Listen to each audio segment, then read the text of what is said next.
Ovo je treći dan našeg druženja i danas ću malo više govoriti o molitvi za fazi života. O ovom se u crkvi malo govori. Zato što mene šokiralo u katoličkoj crkvi koliko smo mi laici pasivni. Dobro ste me čuli. Mi laici smo pasivni, da pasivni skoro ne možemo biti. Mi očekujemo da o svemu sve govore naši župnici, da sve znaju. I ako sve ne znaju, ako svemu ne znaju govoriti, onda nisu dobri župnici. Na župnika spada da govori ono što je domena župnika. Ono što domena očeva, trebaju župi govori očevi. Očevi trebaju govoriti kako se živi očinstvo u obitelji. Majke trebaju govoriti kako se živi majčinstvo. Ne može župnik davati puno velike savjete, može nešto iz nauka crkve, iz Biblije govori o očinstvu. Ali očinstvu i majčinstvu trebaju govoriti obiteljski ljudi. Jer kao što je svećenički red sakramenat posvećenog života, tako i sakramenat braka, sakramenat posvećenog života, iako često puta izgleda da je sakramenat mučeničkog života. U braku uvijek nije lijepo, ako ne živimo s Kristom.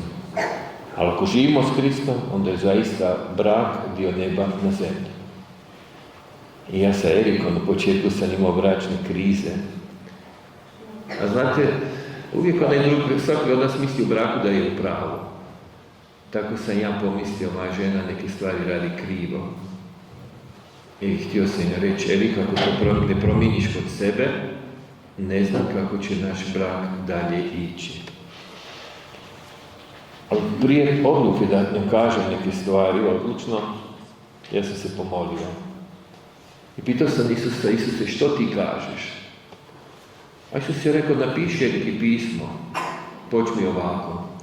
Ljubljena moja Erika, hvala ti što me podnosiš onako kakav jesam. Molim te, svom ljubavlju, dobrotom i molitvom, pomogni mi. Da je rekao Isus, i sad taksativno napiši stvari u kojima si zakazao kao muž, kao otac, kao hranitelj obitelji. Iznenadio sam se koliko tog smeća bilo meni. Recimo, gledao bi političke emisije, filmove, umjesto da sam s djecom. Izbjegavao bi neke poslove koje sam mogao napraviti u kući. Nisam imao dovoljno časa za svoju ženu. Da li sam napisao tvoj zahvalni muž. Sad sam to spakovao lijepo pismo i sad sam se mislio da li da pošaljem poštom pismo svojoj ženi ili ne. A kako mom kraju ima puno muževa koji imaju isto ime i prezime kao ja, onda sam mislio što ako pismo dođe na krivu adresu, još ću ima problem sa kojim susjedom. Zato sam pismo stavio u kuhinju. Iduće jutro čekao sam da Erika ustane, da ide prvo u kuhinju. Onda kad sam došao u kuhinju, vidio sam da nema pisma. Čekao sam čitav dan šta će Erika kazat. Ništa nije rekla. Sam se čudio, zašto šuti, ništa ne govori. Drugi dan ništa, treći dan ništa. Onda sam pomislio, možda je pismo negdje palo između kredenci, pa sam počeo micat namještaj. Pa je došla Mira, pita, tata šta radiš? Evo malo pomažem mami čistiti kuhinju. A vrijeme da i ti počneš pucat kuhinju. Bravo tata, na dobrom si putu. Nakon 7 dana, Erika ujutro nikako nije mogla ustati. Onda bi bilo jasno, sigurno pismo u kuhinji, bilo je na stolu pismo. I napisala, dragi moj Mija, hvala ti što s vam dobrotom i ljubavlju i molitvom me ponosiš kakva jesam. Me taksativno nabrojila sve one stvari koje me zakazala kao majka, kao supruga, kao svjedokvjelja. I dole tvoja, molim te, pomogni mi da se ovo promijeni kod sebe, da budem prava biblijska supruga i majka. To je ljubljena Erika.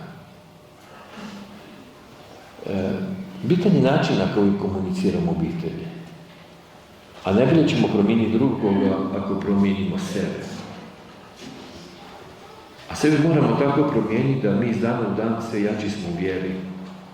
Da stvarno rijeka božanskog milosrđa teče kroz korito naših života. Inače mi katolici premalo molimo. Meni je normalno svaki dan par sati da molim. I kad sam se oženio s Monerikom, ona je 12 godina mlađa od mene, mi nismo bili na istom duhovnom nivou. Ja sam bio čovjek koji puno posti 2 dana u tjednu kruhu i vodi, koji moli svaki dan par sati, a ona je molila maksimalno pola sata svaki dan i nije svaki dan išla ni na svetu mašu. Kad sam ujutro ustao 4 sata na molitvu, ona se čudila zašto ustaje, pa je pomislila možda gledam pornografiju preko kompjutera, interneta ili nešto drugo, ili se dopisuje s nekom ženskom. Bila je u čudu kad me vidjela da molim i klečim. Pa kaže, zašto to radiš? Zato što je potrebno.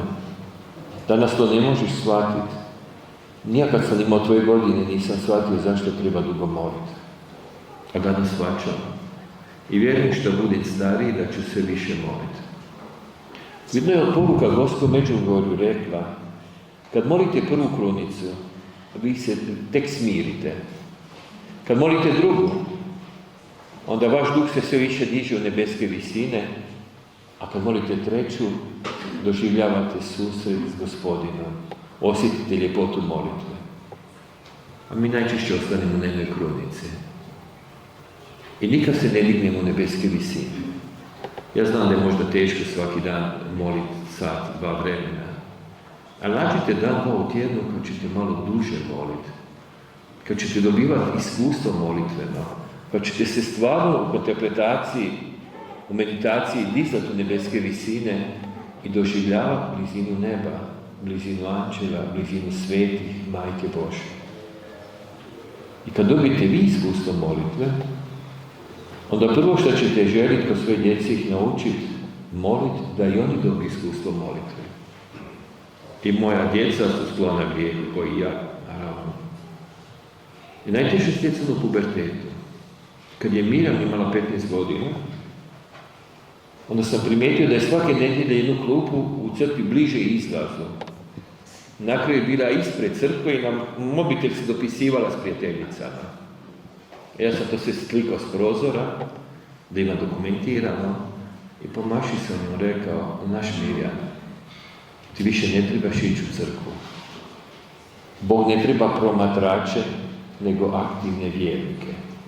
Isus nije u raspet na križu umro, da bi stvorio crkvu pasivnih vjernika, crkvu promatrača ili tradicionalista, koji će samo doći radi nekog običaja, tradicije, nego živu crkvu. Ali danas se moraš odlučiti gdje ćeš biti u vječnosti. Je li cilj tvojeg života nebo ili pakao? Jer to su 2 stanice za vječnost. Čistilište je usputna stanica za nebo, za one koji nisu postigli savršenstvo, koji su mogli ovdje na zemlji. Bile šokirane. Onda sam rekao, gledaj dijete, ti se više slušaš narodnu glazbu, pjevaš pjesme koje probuđuju niske strasti, seksualne strasti, erotiku koja nije zdrava, koja nije od Boga, koja je nastrana. I nije pitanje da li ćeš ići u spolne odnose danas ili sutra, da li ćeš ići, nego je pitanje da li ćeš to već početi danas, sutra ili za mjesec dana. Onda sam rekao karakteristike duhovne svake njene prijateljice u kakvom je duhovnom stanju. A za nju sam rekao, tu muči duh suicida i planira u svom srcu kako sebi da oduzme život. Ma tata, ti pretjeruješ, sve si točno rekao mojim prijateljicama, kako to znaš? Pa kad moliš za nekoga, onda osjetiš duhovno stanje kakvom se nalazi ta osoba. Idući dan sam jutro rano probudio i rekao, ustani čeri moja i moli. Ona tvoja prijateljica koja živi u Štokholmu krenula na željezničku stanicu da napravi suicid. Ma tata, pusti me da spavam, ti pretjeruješ, je u teškom stanju, mama se rastavila s tatom i mama se živi s drugim čovjekom i onda se s tim čovjekom baš se ne slaže mala. Fali on tata. Ja kažem, Mirjam, ili ćemo moliti, ili će za koju sad čut vijest da je tvoja prijateljica napravila suicid. Ja ću spavati. Dobro, ja ću moliti. Ne želim biti odgovoran za smrt tog djeteta. U našoj timu misionari božanske ljubavi imamo crveni telefon. A to znači kad je teško nešto, da ja nazovem svećenik iz tima bilo koji zemlji i tada on izloži najsvetejše i mole pred presvetnim za konkretnu situaciju. I tako sam napravio u toj situaciji. Nazvao sam prijatelja koji je rektor svetišta u Hrvatskoj, Marijanskog, zamolio ga da izloži presvetio rešno telo i da moli molitve za oslobođenje od duha suicida. On je se ostavio i počeo moliti. Ja sam kao na filmu vidio tu punčku kako ide po Štokholmu, dolazi na to željeznički kolodvor i u zadnji čas je odustala. 2 sata kasnije je nazvala moju Mirjam i rekla: zahvali sam me tati što sam živa. Čula sam njegov glas, a već sam krenula prema vlaku i našla sam dobru poziciju da ne može zakočiti. Vlak mi samo odškrnuo i rasparao mi malo jaknu. Čula sam glas tvog očeta koji kaže: dijete moje, ne čini to, Bog ima divan plan za tvoj život. I tad je Mirjam shvatila vrijednost molitve. I tad je počela moliti se više. Onda je počela ići na seminarije, na molitvene skupine. Onda Bog čini svoje, na kraju pisala teološki fakultet. I sad jako aktivna među studentskom mladeži u jednoj župi u Zagrebu. Završila je teološki fakultet i predaje vjeronauk. Njen diplomski rad nosi je naslov Predbračna čistoća. Ostala je šokirana kako o tome malo literature. Ali ja sam bio ponosan da sam uspio dobro odgojiti svoju čerku. Tako isto nastojim sinove odgojiti. Ali ako ja ne molim, ako ja ne živim vjeru, ako ja u duhu ne zagovaram za svoju obitelj pred Gospodom, onda će i moja djeca ići krivim putem. I to se događa kod mojih prijatelja, jer nedovoljno molim. Prije 3 dana me poklicala jedna punčka na 28 godina. Ja sam rekao, kad te god napadne duh samomora, pokliči me. Prije mjesec i pol dana je pokušala suicid. Napunila je kadu vodom, zaključala se u kupatinu, upalila je fen, legla je u kadu, onda je spustila fen u kadu da je struja ubije. U trenutku kad je to učinila, s klopka je izbacila Fidovka, nastao je mrak u kući. Tad je odmah postalo jasno, ponovo je moja čerka napravila suicid. Skočio je hitro, razbije vrata kupalnice, izvukao je mrtvo tijelo svoje čerke iz kade. Uspio je reanimirati i vratiti u život. Posvađala se s dečkom radi gluposti i učinila suicid. Malo je popila tablete još. Nije imala volje više za život. Onda sam rekao, kad god je to napadne, a slušala glazbu koja je okultna, u toj glazbi je uvijek ritualna posveta Sotoni i tamo su snimljeni glasovi Sotona, tebi posvećen svoj život, s tobom će u smrt. I oni koji slušaju takvu glazbu, dobivaju poriv za suicide. Prije 3 dana me klicala u 3 sata ujutro, ja sam bio tad već u molitvi i bilo mi jasno što je. Bogu hvala, molio sam i spašen je taj život. Meni dođu roditelji s djecom s teškim pričama, ali iz godine u godinu su sve teže priče. Mi često puta roditelji mislimo, a djeca su nam doma, ništa nije opasno. Opasno je kad su doma, ne zna se što je gore. Kad su sami osobni na kompjuteru ili kad su vali iz društva. Mi moramo dobro paziti u kakvom se društvu kreću naša djeca. Mi trebamo biti oni koji stvaraju ozračje dobra, a ne prepuštati svoju djecu u ulici. Ja sam u svojoj kući jednu dvoranu pretvorio oratorij, da sva djeca iz mjesta koja žele mogu doći tu se igrati. Ima Lego kocaka, malo manje, pola ove prostorije, puno je Lego kocaka i drugih igračaka. Tu se dođu djeca igrati, pogledaju dobre filmove, druže se, osjeteno zajedništvo, nekad i naruči pice, da budu skupa. Prije 2 godine na razgovor mi je došao oče sa svojim sinom. Mali bio najprije najbolji učenik u gimnaziji, u prvom ljetniku.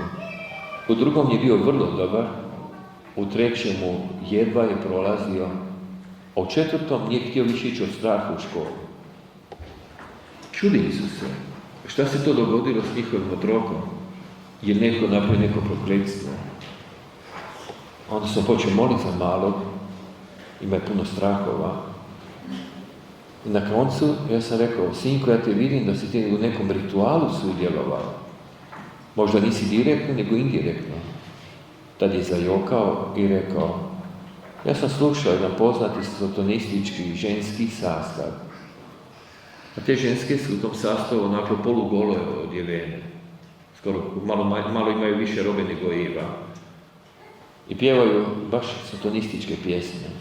I kaže, što sam njih više slušao, to sam imao više ugradnih slušanja. Nakon 2 godine slušanja tog sastava, moji su prsti počeli ići automatski po kompjuteru, ušao sam u crne stranice i počeo sam pratiti satanističke rituale. Ja kaže, što je najgore bilo što si vidio? Kako satanisti jedu tek rođenu bebu. Kako satanisti jedu tek rođenu bebu. I kaže, otac su me uhvatili panični strahovi da će i mene uhvatiti na ulici i povesti. Strašno. A roditelji su katolici, samo nisu imali kontakt s djetetom, nisu vidjeli, nisu na vrijeme vidjeli šta se događa. Mali je, treba psihijatrijsku pomoć i duhovnu pomoć. I u takvim slučajima oporavak je jako težak, jako spor. Vjerujem da ste čuli što se dogodilo u Beogradu na početku ovog mjeseca, kad je dječak od nepunih 14 godina ubio 10 djece u školi. Ali ono što je najgore, 40.000 osoba mu je čestitalo za to što je učinio. 40.000, bravo majstore su napisali. Sad možeš ići na veći level, kao na veći nivo igre, kao da igra. Ljudi često puta koji su duboko u virtualnom svijetu, više su izgubili osjećaj stvarnosti. Ja sam godinu dana skoro bio u Japanu, 10 puta sam išao u Japan. Kad sam prvi put došao u Japan, onda su mi Japanci donijeli problem kojeg nisam mogao vjerovati da postoji, a to je da djeca ubijaju roditelje. Dobro ste čuli. Djeca ubijaju vlastite roditelje. Zašto? Zato što su zadojeni igricama. Bum, bum, bum, bum. I čim roditelji nešto kažu drugačije da moraju učiniti, imaju takvu agresiju da ubiju roditelje.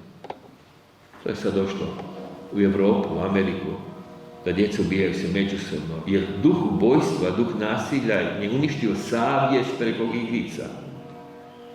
Kad sam prije 10 godina došao u Njemačku kod prijatelja, imao sam seminar, pa sam gledao što djece igraju na kompjuteru. A ima 3 sina, 9, 10, 11 godina.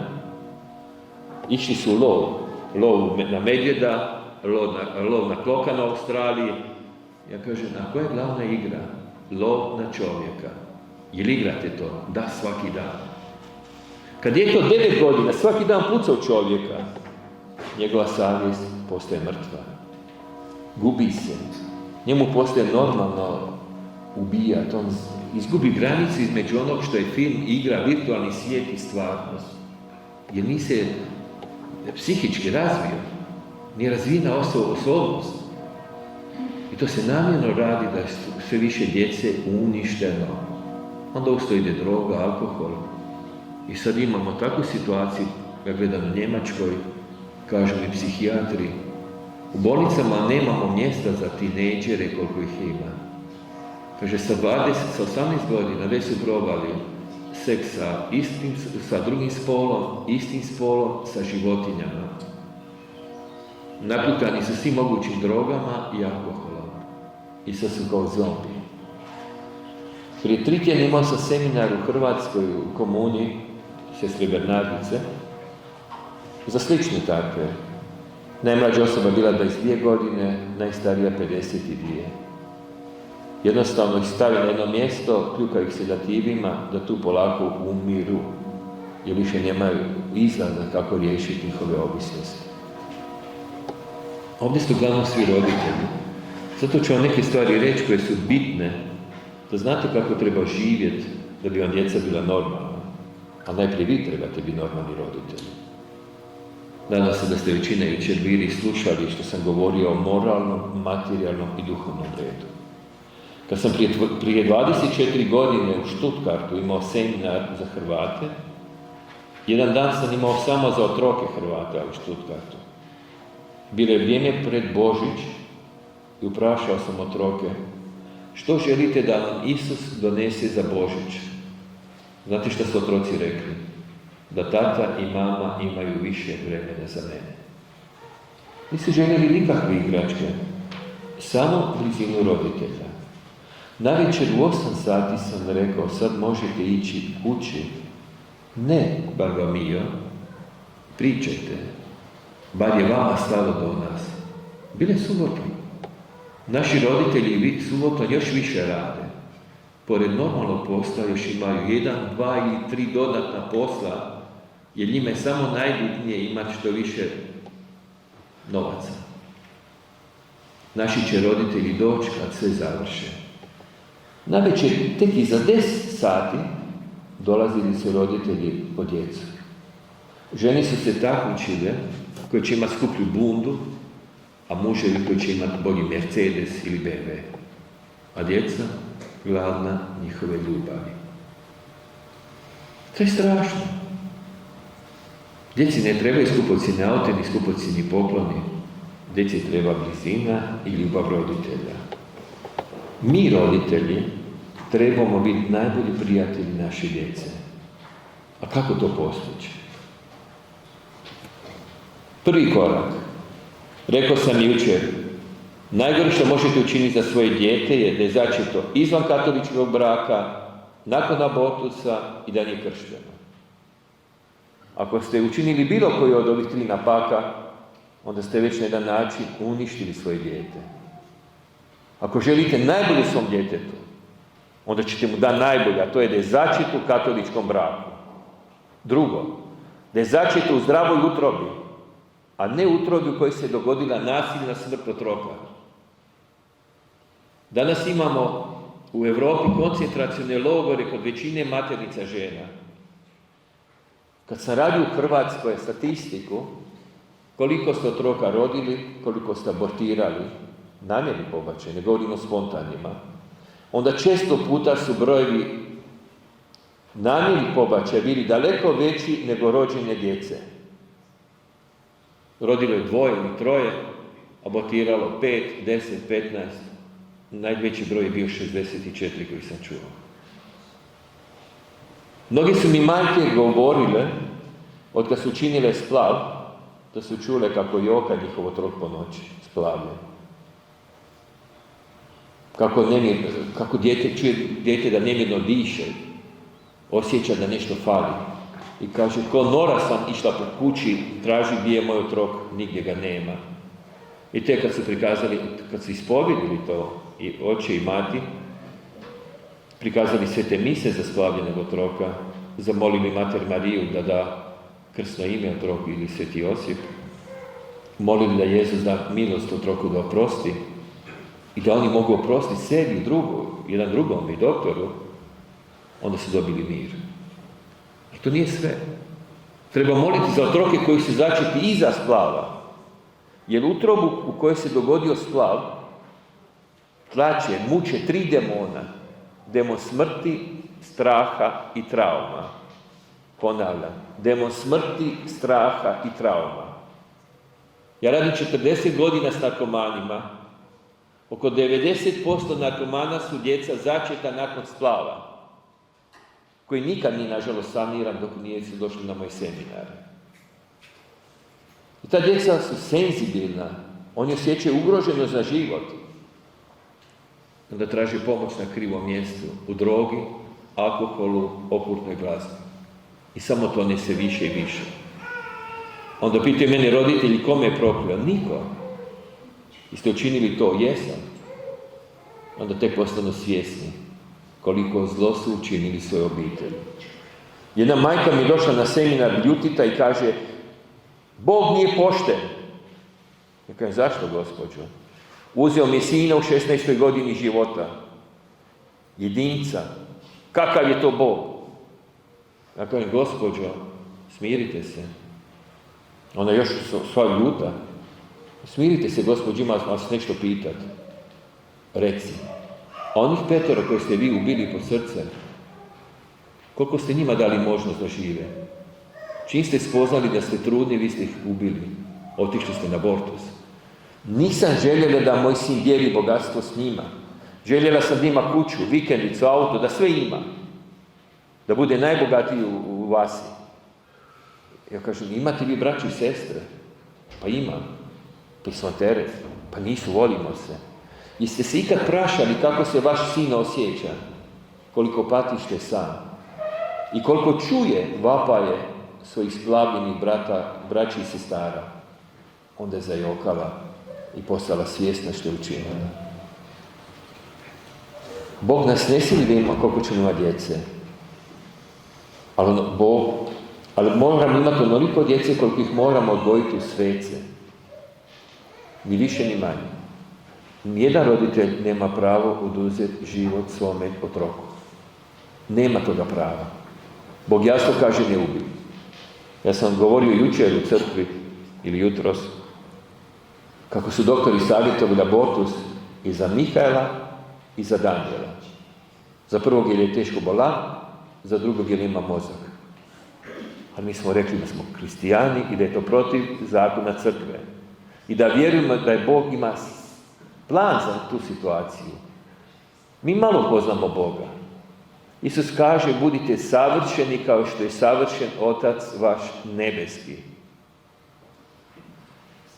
Ako je naš Bog savršen, onda sve što stvara je savršeno. Iako nekad u našim ljudskim očima izgleda da je defektno. Pa ako je neko hendikepirano dijete, autist ili nešto drugo, onda kažemo što je ovo Bog učinio. A zaboravljamo da su upravo takvi otroci živi sveci.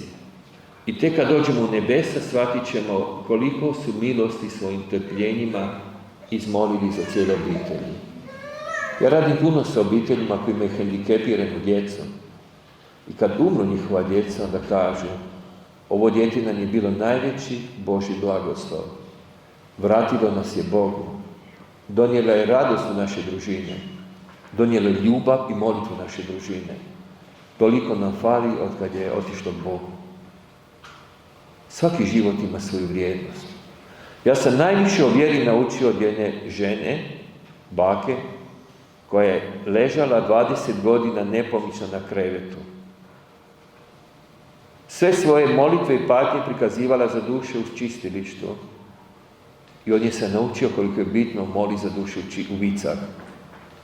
Ona je ko na filmu gledala duše. I svaka duša bi joj rekla koliko treba molitve. Ona je stalno molila krunicu za krunicom. I kad bi nekoj duši izmolila nebo, duša bi došla i zahvalila. Ja nikad u životu nisam vidio sretniju osobu od te nepomične žene koja je 20 godina ležala prikovana za krevet. Tijelo je bilo bolesno, ali duša je bila slobodna. Duh je bio svet. I njena bolest je nije ograničila u njenom posvećenju življenja. Dapače, spasila je puno toga drugoga. Moj prijatelj, svećenik Reine Hartajs, mladi kapelan u Njemačkoj, je slijepac. I na seminaru je rekao, vi mislite da sam hendikepiran? O, kolike su ljudi oči upropastile, odveli u griješni život. Mene je slijepo spasila da ne upadam u teške grijehe. Leža se u duhu uvinjen u nebeske visine.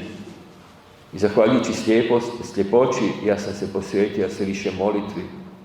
I kad sam postao slijep, odlučio sam ići u svećenike. A kako je glazbenik, onda je dobio dar da čuje pjesme neba i dobio najljepše pjesme koje se sad pjevaju po Europi, u Njemačkoj posebno, o Duhu Svetom. Zato, ljubljeni moji, prvo što uvijek morate učiniti, prihvatiti svaku situaciju. Svoj život, tuđi život, bolest, zdravlje, godine života. Rekao sam jučer da treba moliti prije spolnog odnosa. To je jako bitno. Da uvijek budemo u svijesti da sve što radimo radimo u Božje ime. Bračno sjedinjenje mora biti čin molitve duboke zahvalnosti. Jedna od najvećih molitava koje čovjek može izmoliti. Jer u toj molitvi bračnog sjedinjenja muž i žena u zajedništvu s trojedinim Bogom postaju sustvoritelji novog života djeteta Božjeg. Sjećam se, kad smo molili Boga za 4. dijete, prije, za i nakon bračnog sjedinjenja, samo sam čuo srce, stvorio sam novi život. Zagrio sam čustvo Eriku i rekao sam, Erika, ponovo smo roditelji. Kako znaš, Bog mi objavio. I doista, uskoro se pokazalo da nosi bebu, zato smo mu dali ime Emanuel. Baš je Božja radost, Božje pomazanje. Kad je žena trudna, onda treba svaki dan slaviti Boga. To je najbitnije. Što su radile Elizabeta i Marija? Slavile su Boga. Gospa ispjevala prekrasni veliča. Najljepše stanje u koje žena jedna može upasti je bračno stanje, blagoslovljeno stanje. Mi kažemo trudnoća, a to je puno više od trudnoće. Mi kažemo drugo stanje, to je puno više od drugog stanja. To je jedno sveto stanje gdje nosiš novi život. Čudo stvaranja se novog života dogodilo u tvojoj utrobi. I zato trebaš svaki dan moliti da se sve događa po Božjem planu, a ne užurbano trčati hektično u centre. Treba ovo kupiti, treba ovo napraviti, treba ovo. Dijete treba mir, spokoj. Tad bi žene trebale lijepo šetati, slaviti Gospodina, divi se svemu stvorenom. Da slava neba se više prisutno njihovu srcu. Jer u jednom sekundu se deseci tisuća stanica stvaraju u bebi. I ako je majka u šoku, onda radi šoka se zaustavi normalni razvoj psihofizički, normalni razvoj organa. Ako se dogodi stres, u bilo kojem lunarnom mjesecu, a posebno 1., 2. ili 3., onda recimo neuroni koji u mozgu trebaju ići u centar za vid, idu u centar za sluh i dolazi do autizma. Ako se dogodi, kad se razvija srce se ne razvije kako treba u punini. I ako imamo genetsku predispoziciju za boli srca, a srce se u utrobi radi stresa nije razvilo do punine, kad dođu životna opterećenja, onda prvi organ koji će nam otkazati, prvi organ na koji ćemo boliti srce, ili bubrez, ili neki drugi. I zato se majka mora čuvati, da vrijeme trudnoće bude u spokoju, miru, radosti, da se svi organi razviju do punine. A to se, nažalost, danas ne događa. Majka je sve više u stresu, u grču, a posljedica toga su brojni spontani ili rizične trudnoće. Danas imamo porast djece sa autizmom 1000%. Dobro ste čuli, u gradskim sredinama, na selima je manje. Kad razgovaram s stručnjacima na ovu temu, onda svi kažu radi tempa života. Vjerujem da tu smo uglavnom većina generacija. Kad sam išao u školu, nije bilo nijednog djeteta s autizmom. Nijednog u mojoj školi. Danas u svakom razredu su 2 ili 3, negdje 4 čak. Pitam se za 20 godina, hoće li biti više djece koji imaju određeni hendikep ili normalne djece. Ja imam prijatelja koji ima 2 sina autista. I on kaže, ko će se brini za moje sinove kad mene ne bude žene i su nesposobni za život? Ko će se briniti o toliko tisuća, stotina tisuća, miliona djece sa poremećajima u razvoju? Što smo više odmaknuti od Boga, najviše se to vidi na djeci. Sve više imamo djece bolesne, autista, različitih degenerativnih bolesti i sve više neplodnih. Ako mi molimo za otroka dok je pod majčinim srcem, ako majka ide bar svake nedjelje na svetu mašu, a ja kažem idite svaki dan, onda će dar molitve biti u srcu otroka. Ako oče svaki dan polaže ruke na utrobu žene i priča sa bebom i moli, onda ste stvorili komunikacije sa svojim djetetom, prijateljstvo, u prvoj fazi njegova života, pod majčinim srcem. I tu ste postali prijatelji. Ako ste vi tu bili blizu djetetu, onda kad vi budete u starosti, dijete će biti blizu vama i neće vas slati u staračke domove ili da budete sami, nego će željeti biti uz vas. To je tako normalno. Što ste vi više bili uz djecu dok su bili mali, oni će više biti uz vas u starosti. A danas se događa da roditelji nemaju vremena za djecu. Čim se dijete rodi, odmah ide u jaslice, po vrtić. I kad se vide s roditeljima? Skoro nikad, navečer. A tad su već svi hektični, napeti. Svaki otac i majka svaki dan trebaju položiti ruke na svog otroka. Ja sam tako radio. Svaku večer. I ja i Erika bi položili ruke i molili da sve traume, sve što su proživjeli teško taj dan, i Isus iscijeli. Da im udjeli miran san. Onda bi izmolili večernje molitve, obično bi ispričao neku priču za spavanku, blagoslovio bi i mirno bi spavali. Kad tako idete, onda vi jednostavno, kao što njegujete svoju baštu, svoj vrt, svoje ruže, cvijeće, povrće, sadje, zelenjavu, i vidite što fali, kad tako bdijete na svojom djecom, onda vidite ako nekad idu krivo, što treba ispraviti. Vidite što muči njihovu psihu. I kad molite za njih, onda osjetite kako trebate prići svakom otroku. Svaki roditelj ima dar božanske pedagogije. Da možemo odgajati svoju djecu i bez da smo učili neka velika znanja. Recimo, moja Mirjam je jako dinamično. Ja moram sve njoj reći u 3 riječi. Ne treba ni pita Mirjam, mogu ti kazati, nego odmah moram pucati. Koji lovac u lovu. Bum, odmah. 3 riječi i gotovo. Učini to i to. Dobro, tata. A Mihael je usporen. Njemu mora kazati, Mihael, da, tata, mogu li ti nešto reći? Izvoli, reci. Mirjam bi već bila do Zagreba. A Danijelu i Emanuelu moram kazati u zagonetkama, oni su filozofi. A ja im moram nekako u zagonetki kazati nešto filozofski, inače previše jednostavno. Moraju razmišljati što sam htio reći.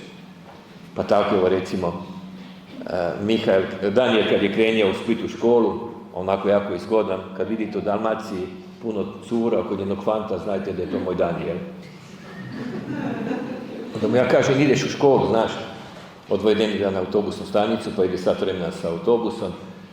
Kažem, znaš sine, ideš sam, nemoj da vas se vrati 3. A on kaže, a može li 4? Ako budu blizanci. Ali mu otvoreno kažem, mora živjeti čisto. Druge mogućnosti nema. Kad vidi da mu je srce prazno, kaže, malo moli sine, prazan si, uhvatit će te hudić i brzo ćeš zastraniti, brzo ćeš pasti u grijeh. To jednostavno morate stalno bdjeti na svojom djecom. I onda ide dobro. A kad djeca uhvati 16-17 godina, ako ste ih ispravno odgajali, koji stablo? Kad je uhvatila već čustoću, onda samo stoji. Onda se samo možete diviti kako lijepo raste. Tako morate raditi sa svojom djecom. Sad, a šta ako nismo tako radili? Po molitvi mi možemo ući u vremena prošlosti života. Mi ćemo danas, u crkvi ću posebno moliti, o tome pišem knjigu, pa vjerujem da će iduće godine biti možda i na slovenskom već gotova. Molitva za pod majčinim srcem. Jednostavno možete moliti ovako, radosno tajstva krunice. Prvo radosno tajstvo govori o navještenju, kako je anđeo Gabriel navijestio blaženoj djevici Mariji, radosnu vijest da će po Duhu Svetom zaći Sina Božjega. U tom otajstvu možemo reći, po milosti ovog otajstva, Gospodine, molimo te, blagoslovi začeće moje žene, mog bračnog druga, mog otroka, jednog drugog ili bilo koga. Izli blagoslov na to začeće. Anuliraj sve genetske bolesti, sve sklonosti bolestima koje smo naslijedili od svojih prednikov. Anuliraj sva prokletstva koja su možda izrečena. Anuliraj svaku negativnost. Nek doista se sila Duha tvog izlije na taj čas. Nek taj čas bude blagoslovljen u imena slavu Boga Otca, u imena slavu Boga Sina, u imena slavu Boga Duha Svetog, po zagovoru Marije Majke. Amen. I onda možete tako moliti 7 dana, prvo radosno tajstvo. Onda idemo na drugo tajstvo, Marije Elizabeti. Što je Elizabeta osjetila kad je čula Marijin pozdrav? Zaigralo mi dijete pod srcem od radosti. Elizabeta i njeno dijete, Ivan Krstitelj, napunili su se Duhom Svetim. Elizabeta kliče od radosti, dobiva spoznaju i kaže: otkud to da majka Boga moga dolazi meni u susret? Elizabeta je prva od ljudi slavila Gospu ko majku Boga. Bila on je tetka. Mi molimo o tom otajstvu. Isuse, pomari doći u vrijeme kad sam ja bio pod srcem majke. Moja žena, moj muž, moja djeca. Donesi duha svog, duha radosti, ljubavi, mira i sjeli rane traume tog vremena. Na seminar mi je došla žena s mužem. Muž je puno pio, a žena se osjećala kriva što muž pije. I mislila je da jedino rješenje je rastava, ali su prije došli na moj seminar. Molili smo baš drugo tajstvo. U tom času kad sam rekao drugo tajstvo, žena je pala na pod, skupila se kao dijete pod majčinim srcem i grčevito se tresla. Prizor je bio bolan. Uprašao sam ju: što se dogodilo kad si bila pod majčinim srcem? Što se dogodilo u trudnoći? Umrla je moja sestra blizanka. Zapamtite, dragi moji, djeca pamte od trenutka začeća. Od onog svetog trenutka kad je Bog rekao neka bude život, djeca pamte. Korom mozga, duhom i stanicama tijela. Sve memorirano nama. I zato djeca koja su začeta umjetnom oplodnjom znaju točno kazati koliko je bilo oplođeno jajnih stanica. Tako je Napunčka rekla kad je pregovorila: draga mama, moramo podhitno učiniti nešto za onih mojih 6 braći i sestara koji su ostali u hladnoj pećini. Bilo je oplođeno 9 jajnih stanica, 3 su stavljene u utrobu majke, a 6 ih je smrznuto. 2 su umrle, 1 preživjela, rodila se Punčka, ali ona je rekla točno 6 mojih braća i sestara u hladnoj spilji. Mi danas imamo u Europi na 100.000 djece koja su smrznuta po bolnicama. To su najgori koncentracioni logori ovog vremena. O tome niko ne govori ništa. Prije 5 godina su nama timu ponudili 500 oplođenih jajnih stanica da ih pokopamo. Radi diskrecije neću govoriti o kojoj europskoj zemlji je riječ. 500 oplođenih jajnih stanica. Medicinska sestra koja tamo radi rekla je: vrijeme ističe, roditelji nisu došli po te otroke. Kaže: a kako ih vi rješavate? Izvadimo ih van iz frižidera, stavimo na toplo, onda polijemo kiselinama i pustimo kanalizacije. Kad neko u Indiji, neki fant kiselinom polije Punčku koja se nije htjela za njega udat, onda kažem da su primitivni zaostali. A zamislite, ovdje se tako ubijaju milijoni djece i niko o tome ne govori. Ja sam onda napravio sastanak sa 10 svećenika i pitao sam što učiniti. Onda se postavilo pitanje: da bi nekoga pokopali katolički, moramo imati potvrdu da je mrtav. Ko će nam dati potvrdu da je ti 500 otroka mrtvo? Niko nije mogao dati potvrdu. I nismo ih mogli pokopati. Pisali smo Vatikan što učiniti u takvim situacijama, ali odgovora još nismo dobili. Kad bi imali zdrave duhovne uši, kad prolazimo kod bolnica gdje se čuvaju oplođene jajne stanice, djeca smrznuta, onda bi čuli njihovo zapomaganje gore nego u Auschwitzu i Dachau logoru. Jer ovdje su vlastite majke i očevi stavili svoju djecu da se smrznu. Ja sam poslao puno majki, idite po svoju smrznutu djecu. Postali su svjesni na mojim seminarima da su to njihova djeca koja su smrznuta, zaboravljena. Neshvatljivo je koliko su ljudi slijepi. Neshvatljivo je u kakvom grijehu živimo. A crkva šuti, mi katolički roditelji šutimo, očekujemo da ćemo o svemu samo svećenici govoriti. Mi smo tu prvi pozvani, posebno medicinsko osoblje da digne glas. Jer kad dođemo pred sud Božji, onda ćemo vidjeti sve što smo mogli učiniti, a nismo učinili. O tome više možete pročitati u mojoj drugoj knjizi. Evo sve dela mnogo.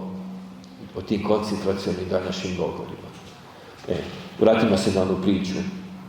Žena se tresla na podu. Što učiniti? Netko ko nema iskustva, to mi je najgore, donio bi križ.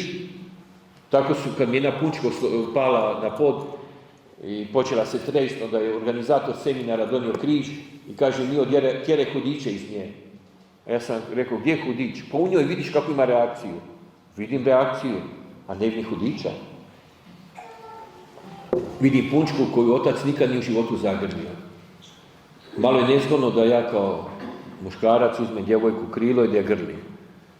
Vjerojatno bi me danas osudili da sam zlostavljač onda. Ali uzeo sam tu punčku u krilo. Jer pitao sam i blagoslovio i poljubio. Upitao sam je li ikad tebe biološki tvoj otac zagrlio, poljubio? Ne.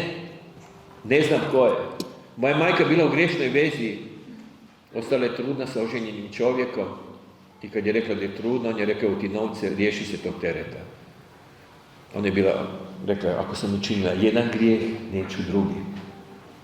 I mene odgajala, a meni uvijek pasila blizina oca. Ona je imala jednostavno ranu odbačenosti od oca i tu je ozdravila na tom seminaru.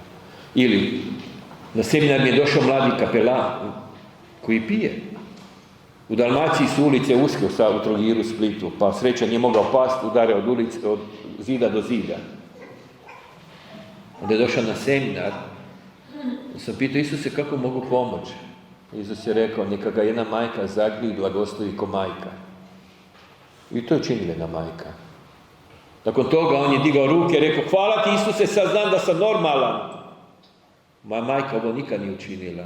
Ni bake, ni tetke, ni 4 sestre. Nikad nisam imao curu. Nikad u svom životu nisam osjetio zagrljaj žene, majke, sestre. Nikad dobio poljubac ili blagoslov. I zato sam mislio da sam kriv, da sam nešto loše učinio, da mi se moja majka stidi, moja baka, tetke, sestre. I sad vidim da sam normalan. I taj jedan zagrljaj majke koja ga je blagoslovila, duhovne majke, je bio okidač da prestane piti. Ja sam jučer rekao, svaki roditelj ima dar ozdravljenja i oslobođenja. I u ovim konkretnim situacijama vidite kako jednostavno djeluju. Ja grlim kao otac. I kad zagrlim nekoga kao otac, poljubim i blagoslovim, onda rane koje su nastale radi nedostatka očinske ljubavi ili radi zlostavljanja koje učini otac, nestaju i ta osoba dobiva iscjeljenje.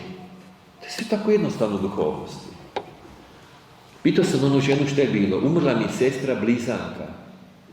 Zamislite, tek ste 8 tjedana, 10 tjedana stari, pričate sa svom sestrom blizankom pod majčinim srcem i ona umire.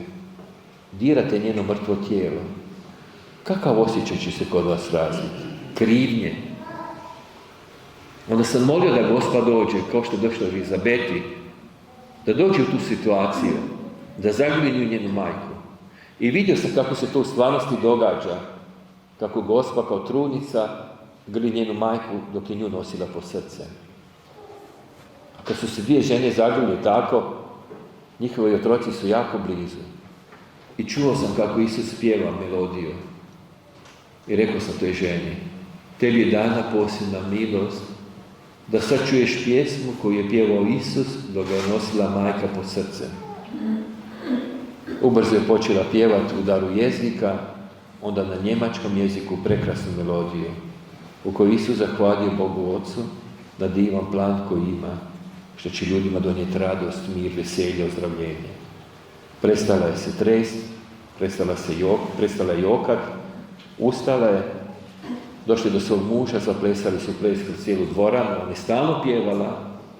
Godinu dana kasnije na seminar je došao njen svekar, poklonio mi je sat, u znak zahvalnosti što je brak spašen, on postao djedan.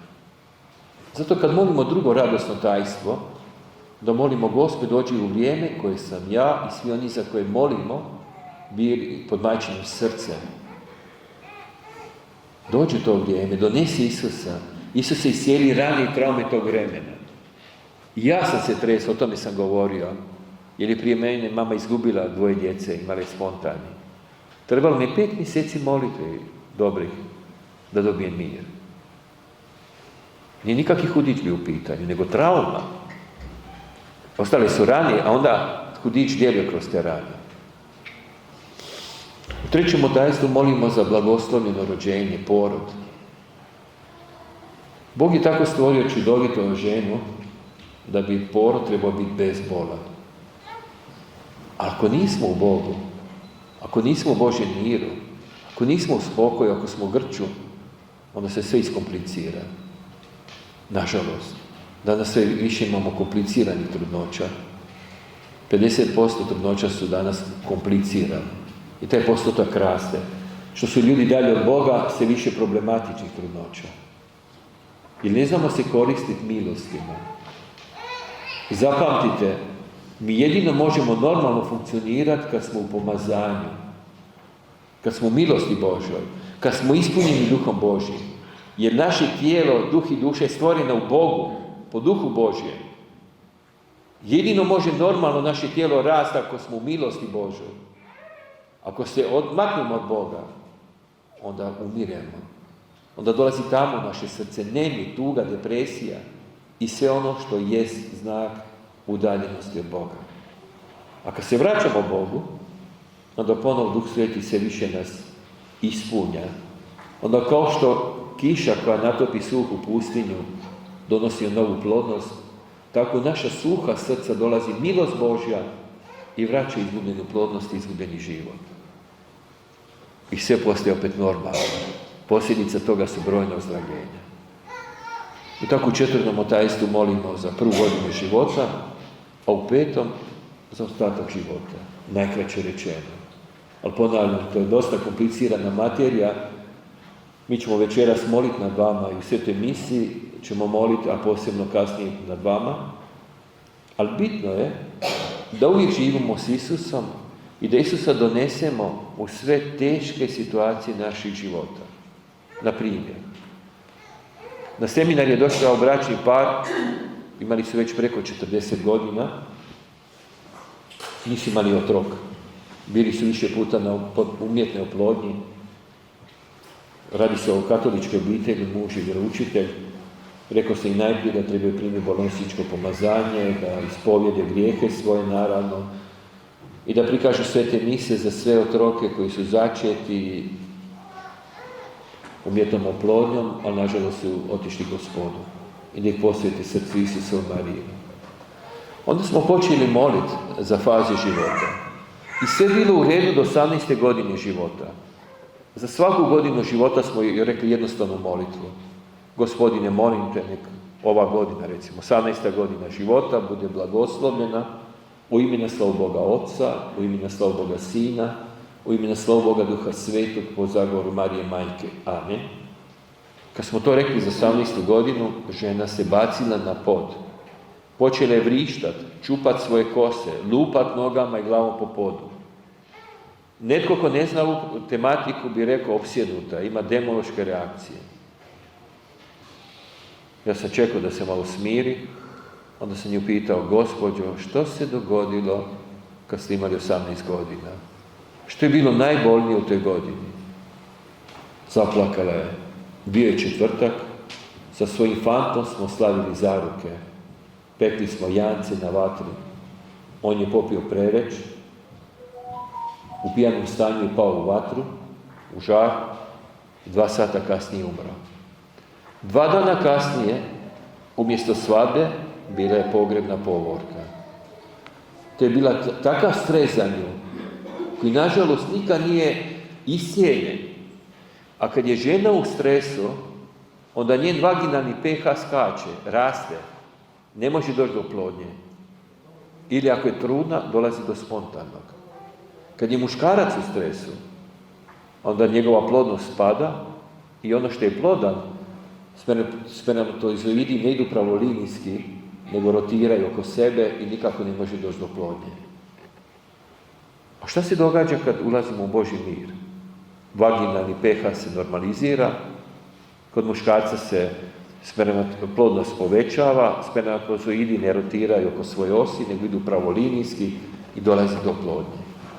3 mjesece samo molila svaki dan za 18. godinu života.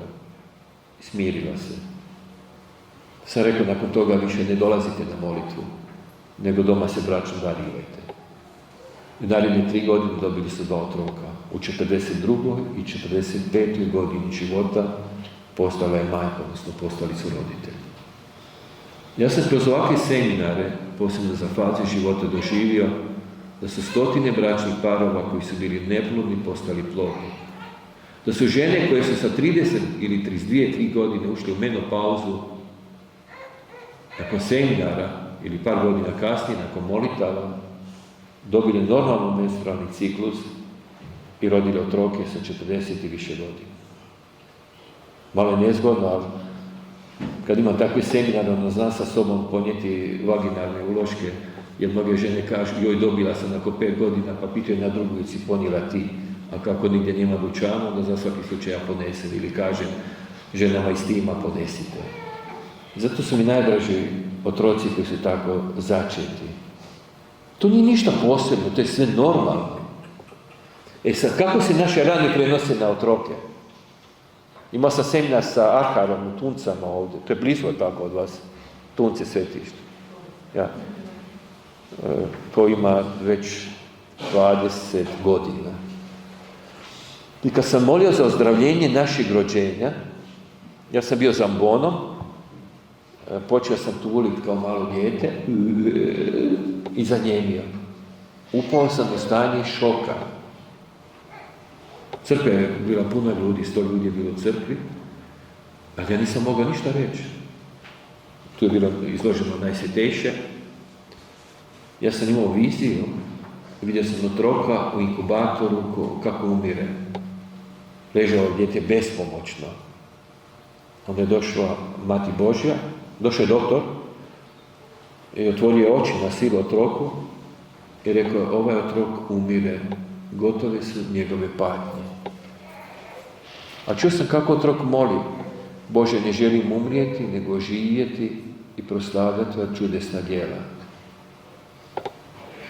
I u trenutku, u času kad je izgledalo da će otrok umrijeti, došla je Majka Božja, uzela je dijete u krilo, poljubila ga i blagoslovila ga i rekla, ljubljeni moj otrok, nećeš umrijeti, nego ćeš proslavljati čudesna djela moga sina. Vidio sam kako dijete raste, prepoznao sebe, onda je Gospa rekla ponovo, kao znak da je moj sin Isus počeo zdravljati traume tvog rođenja i dana nakon, tvoj sin Mihael će za 7 dana progovoriti. 7 dana kasnije Mihael progovorio. Isus ga je ozdravio svih bolesti, ali nije govorio. Nazvao sam mamu na telefon i pitao sam šta se dogodilo na porodu. Zajokala je rekla, sve bilo u početku u redu, onda si dobio krvarenje na mozak i 2 tjedna nisi bio ni živ ni mrtav. Već smo spremili obleku za tvoj pogreb, molili smo, ali doktori su davali svaki dan sve manje šansi i rekli su da budemo spremni za najgori scenarij za tvoju smrt. Onda su 15. dan pozvali iz rodilišta, kaže, dogodilo se čudo, vaš fant je otvorio oči, vratio se carstvo mrtvih. I sad gledajte, ljubljeni moji, da ja nisam molio za svoje traume rođenja, pitanje kad bi i bili uopće moj sin Mihael progovorio.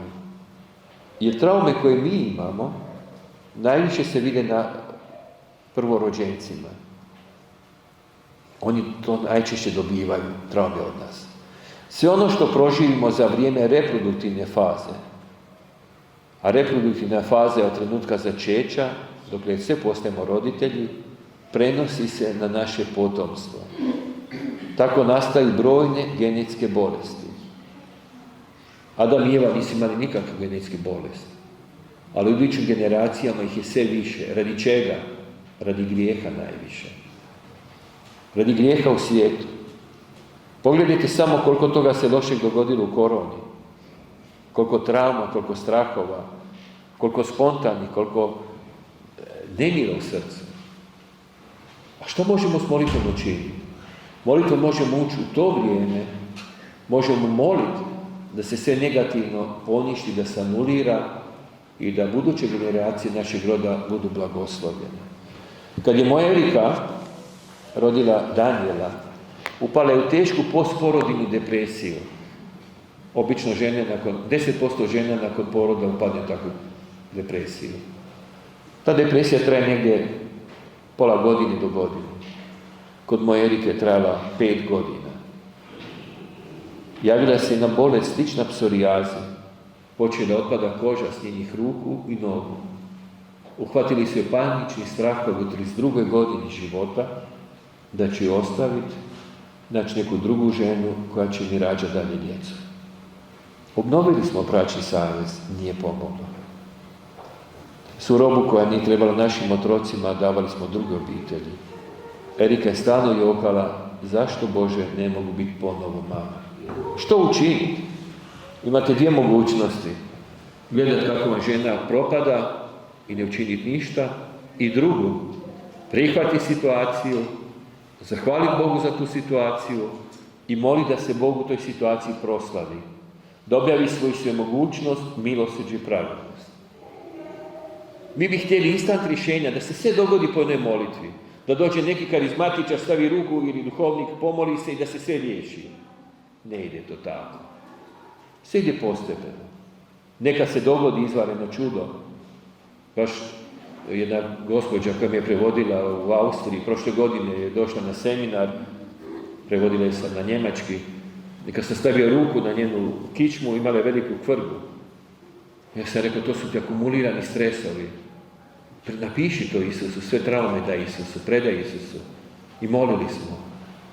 I ta kvrga je nestala u 2 dana. A bila je ogromna. Neka se dogodi stvarno tako, ali obično ide postepeno.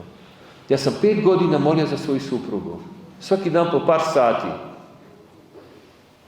Kad je noć najgušća, počima se rađati novi dan. Tako i u duhovnom životu. Kad su najteži problemi, kad izgleda da nema izlaza, onda Bog pokazuje. Nakon 2 godine molitava, Bog mi pokazao kako kad munja bljesne i rasvijetli olujno nebo po noći. Jednostavno mi je rasvijetlilo, vidio sam Erikine roditelje, po tati su prisutne kožne bolesti, po mami psihičke depresije, slične u mom rodoslovlju. Postalo mi je jasno da nije dovoljno kako smo dotad molili za 7 ili 15 generacija rodoslovlja, nego da moramo uzeti sve generacije Erikina rodoslovlja, po 4 po mami, uključi sve do Adama i Eve. Onda sam molio svaki dan za generacije, jednu po jednu natrag. Prvi 20 generacija, pa onda po 10, pa 100 i tako još 3 godine. U duhu sam vidio brojne ratove, epidemije, glad, bolesti, patnje, što su prošli preci moje Erike. I što sam više molio, osjećao sam da sam na pravom putu.